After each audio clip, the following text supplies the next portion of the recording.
என்னது இட்லி? எப்பா இட்லி போட்ட சமான எவ்வளவு பெரிய பூகம் வந்தாலும் சரிடா, நீ ஒரு ஆள் எஸ்கேப் ஆயிருப்பா. வெல்கம் டு ஐரக்ஷன் சேனல். எங்களோட வீடியோஸ் உங்களுக்கு பிடிச்சிருந்ததுன்னா லைக் பண்ணுங்க, கமெண்ட் பண்ணுங்க, ஷேர் பண்ணுங்க, மறக்காம சப்ஸ்கிரைப் பண்ணுங்க. ஓகே, இப்போ என்ன வீடியோ பார்க்க போறோம்னா கார்ட்டூன்ஸ் நிறைய பேர் கேட்டுட்டே இருந்தீங்க, அவங்க சேனல் தான் பார்க்க போறோம். பார்க்கலாமா? ஓகே.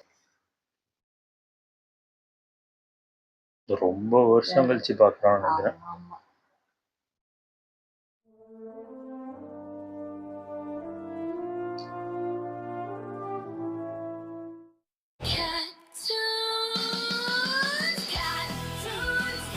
புதுசா மாட்டேன் நமக்கு நம்மளுக்கு புதுசு ரொம்ப நாள் கழிச்சு.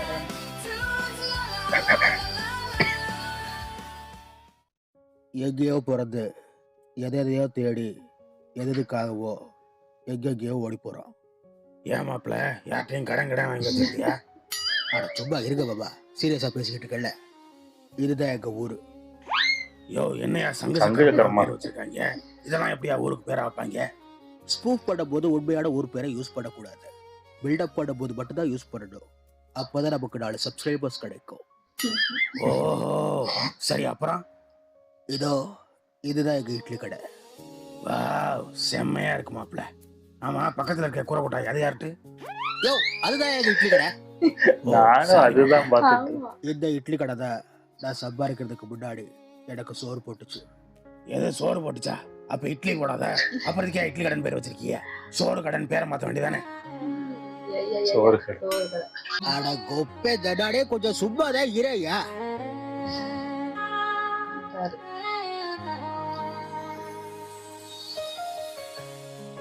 சரி சரி, முறைக்காத, கதையை கண்டினியூ பண்ணு. அட முறைச்சது போது சொல்லுங்க மாப்பிள்ள. இதுதான் எங்க இட்லி கடை. ஆனா அதைத்தான் முதலே சொல்லிட்டீங்கப்பா, வேற ஏதாவது சொல்லு. ஓ அப்படியா? அப்படிதான் இப்போ இருட்டிருச்சு. என்ன மாப்பிள்ள இப்பதான் விடிஞ்ச மாதிரி காட்டினா அதுக்குள்ள இருட்டிருச்சு? அது அப்படித்தான், எங்க ஊர்ல டைம் போறதே தெரியாது. உனக்கு இன்னொரு விஷயம் தெரியுமா? இப்பதானே இருட்டுச்சு, அதுக்குள்ளே எப்படி விடிஞ்சிருமா? 3 மணி ஆயிடுச்சு. அட ஒப்புரானே, இந்த நாளும் பொழுதும் அநியாயத்துக்கு பறக்குது மாப்பிள்ள. அதே அப்புறம் இதோ படுத்து தூக்கிட்டு இருக்காருல, இவர் தான் எங்க அப்பா. கனவெல்லாம் பழிச்சிரே, அது வேற படம். கண் முன்னே நடக்கிறே, வாழ்க்கைக்கு அர்த்தங்கள் பிறக்கிறதே, வானவில் என்ன வந்து போறப்புறதே, என்னுடைய பிள்ளை என்னை விட திங்கிறதே, என்னை விட அதிகமா தின்னு தின்னு தின்னு தின்னு. ஏங்க என்ன தூங்கிட்டு இருக்கியா? எந்திரிங்க, மணி 3 மணி ஆயிடுச்சுல்ல. எதிரிக்கிறேன். அப்ப கடவாது எல்லாம் கடவுளையே இந்த பரதேசாய் 15 இருக்கிறானே. அதான் என்ன சத்தாது? பக்கத்து வேக்காட்டுல போருகிறது போடுறாங்களா? இல்லங்க, நம்ம சன் முருகன் கொரட்டை விட்டு இருக்கேன். ஏ அப்பா, என்னடா கொரட்டை இது? இந்த வயசுல இவ்வளவு பெரிய கொரட்டை விடுற? பரதேசாய் கிளிக்கிற கிளிகளுக்கு கொரட்டை வேற விட்டு தூக்குறாங்களா? எழுப்பி விடுறியாடா? இதடா முருகா, டேய் எதிரா. என்னப்பா? ஏடா, நான் கஷ்டப்பட்டு இட்லி கடையை நடத்தி உடைய படிக்க வச்சுக்கிருக்கேன், நீ சௌரியப்பா கொரட்டை விட்டு தூக்கி இருக்கியா? எதிரா, எதிர்த்து படிடா போல. ஐயோ அப்பா, எனக்கு பள்ளியோட லீவுப்பா, அதனாலப்பா தூக்கி இருக்க. ஓ, பள்ளியோட லீவா? அப்ப என் கூட இட்லி கடைக்கு வா, வந்து பாவாட்டு. ஐயோ, இதுக்கு பள்ளியோடத்துக்கே போயிருக்கலாம். அவருக்கு தெரிஞ்சது எல்லாமே அவரோட இட்லி கடை மட்டும்தான். இட்லி, சட்னி, சாம்பார், அவ்வளவுதான் அவருக்கு தெரியும். அப்ப தோசை பூரி அதெல்லாம் தெரியாது. ஒன்லி இட்லி தான். வெறும் இட்லியை போட்டு எங்க ஊர்ல உள்ள கிரடு கட்டையெல்லாம் மண்டையை போட வைப்பாரு எங்க அப்பா. ஆனா அதுலயும் ஒண்ணு மிஸ் ஆகி டெய்லி இங்க கடைக்கு வந்து எங்க அப்பா போடுற கேவலமான இட்லியை திட்டு ஒரு சிரிப்போடு சிரிக்கும் பாரு.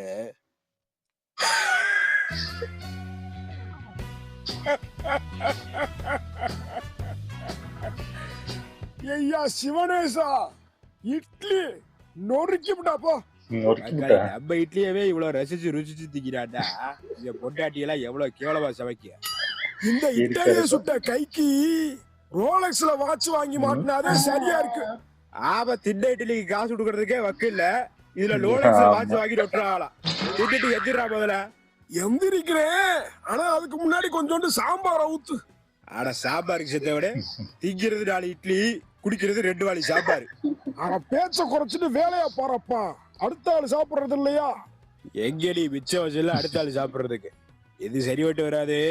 டே முருகா, அந்த சாம்பார்ல வழக்கம் போல ஒரு வாளி தண்ணியை ஊத்தி உப்பா போட்டு கலக்கு. இப்படி நேர்மையா இட்லி கடை நடத்திதான் இப்படி நேர்மையா வச்சாரு. இது அவரை பத்தின கதை. அப்படிதான் சொல்லுவேன். ஆனா படம் ஆரம்பிக்கும் போதே என்னைய போட்டு தள்ளிட்டு நீ ஹீரோ ஆயிடுவேன். மட்டைய பாத்தியா? பெரிய வட சட்டை அன்பு நடப்பு. அது வந்து ஏப்பா நான் என்னப்பா பேசிக்கிறேன், நீங்க என்னப்பா பேசிக்கிறீங்க? இதுல என்னத்தை பேச சொல்ற? இட்லி கடையே ஒழுங்கா ஓட மாட்டேங்குது இந்த ஊருக்குள்ள. இதுல தோசை கடை வேற போட இருக்கிற. அப்பா தோசை கடை தனியா போட வேண்டியது இல்ல, நம்ம இட்லி கடையில தோசை கல்ல வச்சு தோசையை ஊத்தலாங்கிற. ஐயா அதெல்லாம் இந்த ஊருக்கு சரி வராது ஐயா. அதெல்லாம் சரியா வரும்ப்பா, ஏன் வராது? நம்ம கொஞ்சம் தோசை ட்ரை பண்ணலாம். ஃபர்ஸ்ட் சாதா தோசை ட்ரை பண்ணலாம், அப்புறம் மசால் தோசை, பொடி தோசை. ஓஹோ இப்பதான் புரியுது. போன மாசம் புரட்டாசிக்கு திருப்பதி போயிட்டு வந்து ஏதோ மசால் தோசை தின்னடிய திருப்பதி பஸ் ஸ்டாண்ட்ல அந்த எஃபெக்ட் ஆயுது. ஏடா நீ மசால் தோசை திங்கிறதுக்கு நான் என் கடையில உள்ள மெனுவை மாத்தறேன் அப்படித்தானே?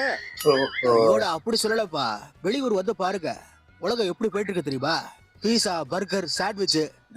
நீ சாடி வச்சு திம்பியோ இல்ல வேற எதையோ வச்சு திம்பியோ அதெல்லாம் எனக்கு தெரியாது. சக்கு சக்கரத்துல இட்லி மட்டும் தான் ஓடும். ஆனா என்ன நீ நான் சொல்றதே புரிஞ்சுக்க மாட்டேங்கிறேன். உலகம் எங்கெங்கயோ போயிட்டு இருக்கு, நீ என்ன இட்லியை கட்டிக்கிட்டு அழுதுகிட்டு இருக்க? ஓ மாவுல சோடா பூவை கலந்து சாம்பார்ல தண்ணியை கலந்து சில நேரத்துல தண்ணியில சாம்பாரை கலந்து உன்னைய படிக்க வச்சா நீ என்னையவே எதிர்த்து கேள்வி கேட்கிற. அதுல இட்லியை பிடிச்சு தொக்காதுங்கிற. அப்ப வேற எதை பிடிச்சு தொக்குறது சொல்லையா? தூக்குல தொக்கவா? ஐயோ என்னப்பா நான் என்ன சொல்லிட்டு நீங்க அப்படி பேசுறீங்க?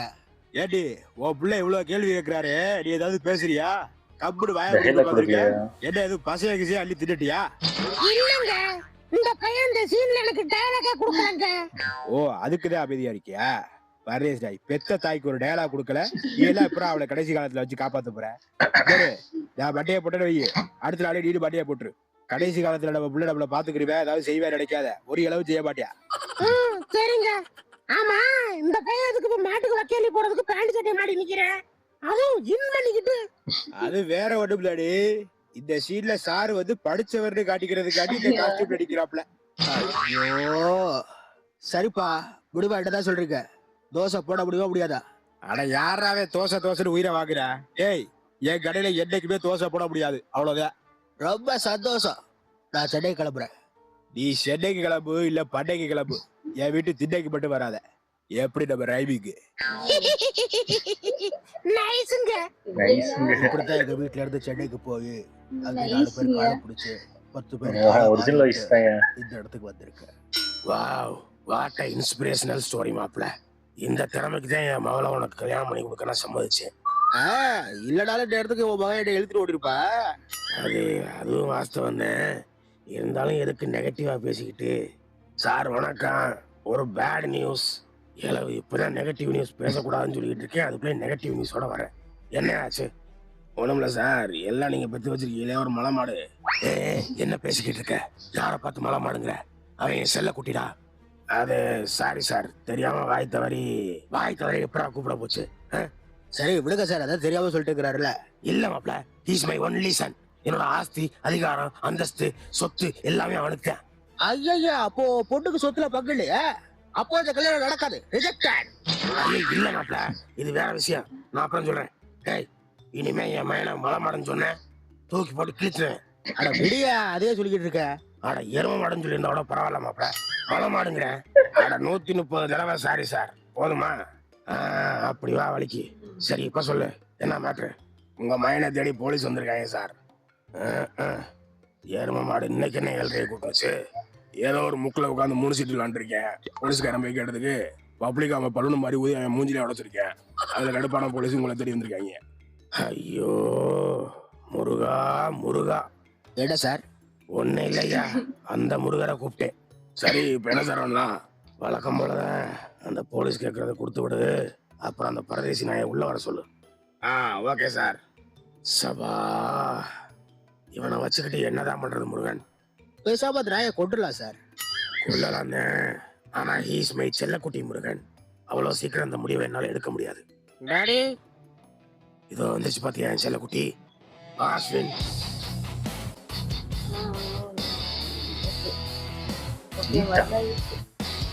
டிஷர்ட்ல பேரு சாப்பிடு ஈட்டு.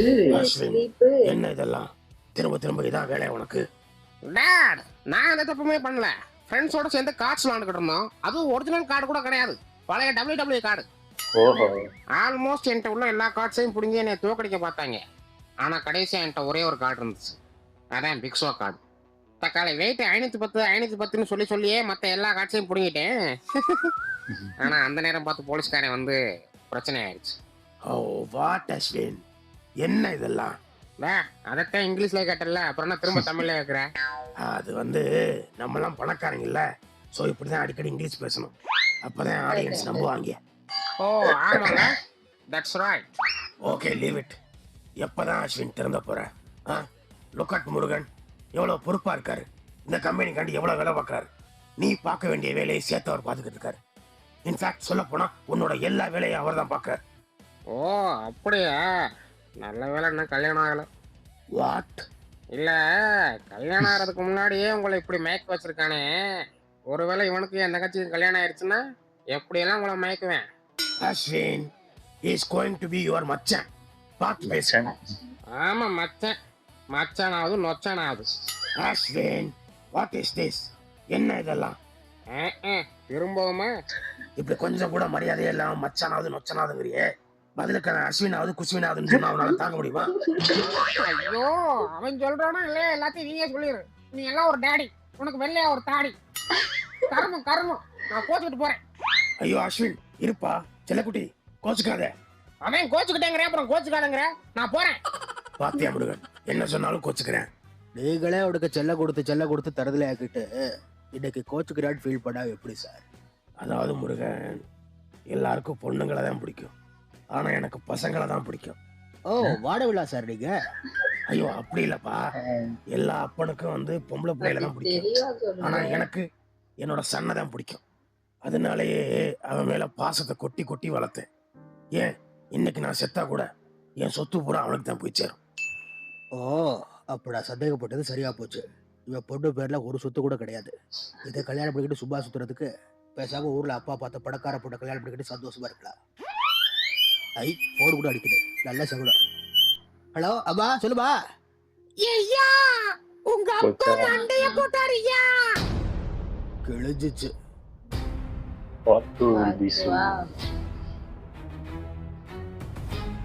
அவ்வளவுதானே? சூப்பர், நல்லா இருந்துச்சு. ஆனா அது கரெக்டா அந்த இதெல்லாம் வச்சிருந்தாங்க, சூப்பரா இருந்துச்சு. இது ஆமா, இதுல அந்த நிறைய பேர் சொல்லியிருந்தாங்க, அந்த விஐபி அந்த கொஞ்சம் கதை மாதிரி அப்படின்னு சொல்லியிருந்தாங்க. இல்ல பார்க்கும்போது அப்படிதான் இருந்துச்சு. அப்படியே இந்த விஐபில என்ன அவங்க அம்மா அந்த இது இருக்கும், அதே மாதிரி ஒரு பணக்கார ஒருத்த வந்து இவரு நார்மலா இருக்கிற உங்க மோதிர மாதிரி இருக்கும். அதே கான்செப்ட் தான், அதே இது மாதிரிதான் இருந்துச்சு எனக்கு தெரிஞ்சு. கொஞ்சம் அப்பா அம்மா அவ்வளவுதான். எமோஷனல் நல்லா இருந்துச்சு இது. ஓகே, வீடியோஸ் உங்களுக்கு பிடிச்சிருந்தா லைக் பண்ணுங்க, ஷேர் பண்ணுங்க, கமெண்ட் பண்ணுங்க, மறக்காம சப்ஸ்கிரைப் பண்ணுங்க எல்லாருக்கும்.